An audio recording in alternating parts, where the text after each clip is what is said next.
This week at NASA.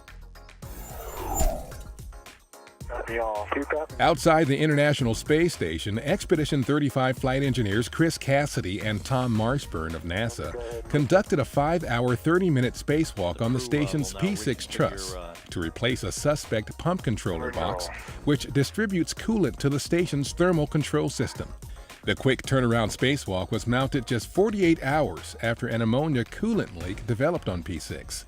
After installing the spare pump, power was turned on and the system appeared to be working properly, with no indications of ammonia leaking from the pump.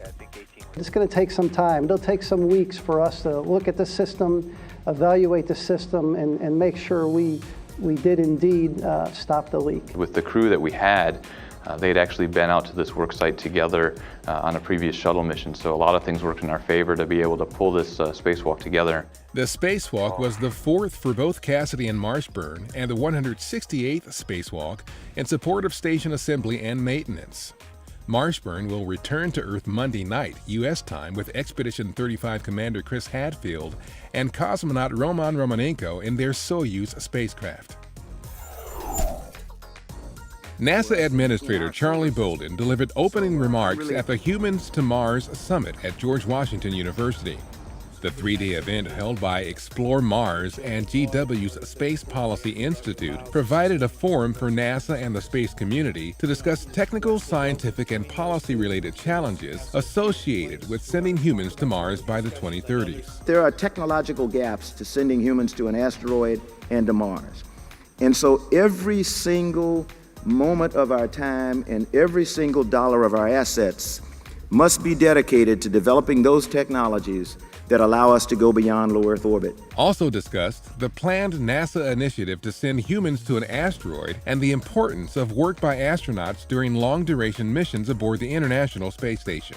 While not specifically designed to send humans to Mars, these endeavors will provide invaluable experience useful in planning and completing a successful human journey to the Red Planet. Also, we need to think about what we carry in terms of medical equipment for the crew, other things along those lines, so we get a chance to experience a different risk environment where we have a protracted return capability back to the Earth. And I think that's what we're going to have to do as we go to Mars. Skylab, the nation's first space station, launched aboard a Saturn V rocket 40 years ago on May 14, 1973. The 3 crews that completed missions aboard the experimental facility not only set successive new records for long-duration spaceflight, but also completed about 300 experiments covering physical and biomedical science and Earth and space applications. The Skylab program also yielded knowledge that was eventually used in development of the International Space Station, just as the work being performed on the ISS now is helping NASA develop new missions that will extend our reach farther into the solar system. As humans move outward into deeper space exploration, we'll probably learn things that we weren't expecting to learn, just as we did in Skylab in ISS, and the next things we do will be just as astounding as the step from Skylab to ISS is. After the final crew left Skylab in February 1974, the empty spacecraft circled the Earth until it deorbited in July 1979.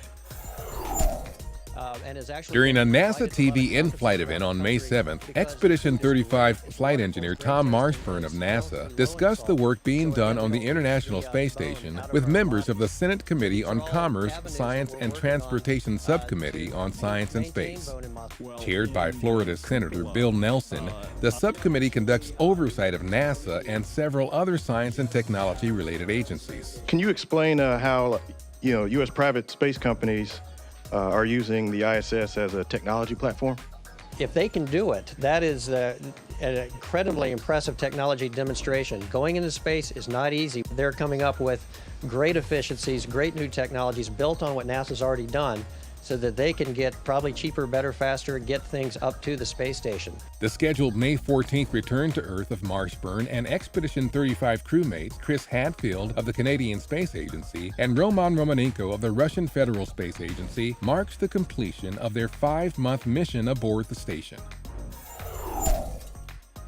Meanwhile, the next crew headed to the space station, Expedition 3637 Soyuz Commander Fyodor Yurchikhin of the Russian Federal Space Agency, NASA flight engineer Karen Nyberg, and flight engineer Luca Parmitano of the European Space Agency fielded questions from the news media as part of their pre-launch activities at the Gagarin Cosmonaut Training Center in Star City, Russia.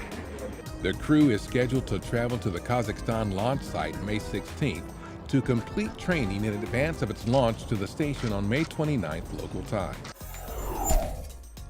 After being incommunicado with the ground during the recent solar conjunction, the Mars Curiosity rover is preparing to get back to wheeling around the red planet, and thanks to a software update, the rover now has the ability to navigate more on its own. The new autonomous navigation capability, or AutoNav, enables the rover to evaluate and select safe paths of travel with less input from the rover team on the ground.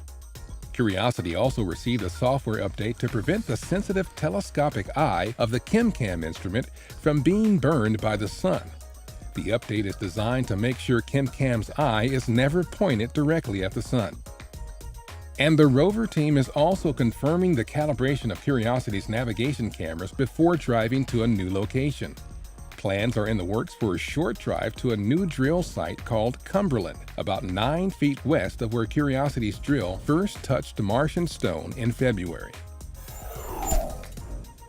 A new Google Earth Engine time-lapse made from Landsat satellite imagery captures the rapid growth from 1984 to 2012 of Las Vegas, Nevada, the fastest-growing city in the U.S. over the past 2 decades. Each frame of the time-lapse is constructed from a year of Landsat data and equates to about a 1.7 terapixel snapshot. Jointly managed by NASA and the U.S. Geological Survey, the Landsat program has acquired images of the Earth's surface since 1972, providing critical scientific information about our changing planet. The time-lapse is located at http://earthengine.google.org/#intro/Las Vegas. These bugs, flightless fruit flies, may someday help make airplanes more fuel efficient. Their work starts in a wind tunnel at NASA's Langley Research Center, where technicians install the edge of a wing that's covered with a special coating. The task is to design a surface that prevents insect residues from sticking. Okay? And the reason is that if you have any residue sticking, it trips the airflow over it. Rough airflow increases airplane fuel usage as much as 30%, says NASA's Environmentally Responsible Aviation Project. Between the commercial coatings we've looked at and new coatings and surfaces that we've engineered and modified, we've looked at about 60 different surfaces. For the bugs, it's up close. They're launched at the coated wing at about 150 miles an hour. The researchers' goal? To narrow the field of coatings to a few that are effective enough to test on an airplane in flight. 2, 1, start. It was Ready, Set, Soar at the 2012-2013 NASA Student Launch Projects Challenge. More than 600 students launched rockets of their own design, complete with working science or engineering payloads at the event, sponsored by Marshall Space Flight Center.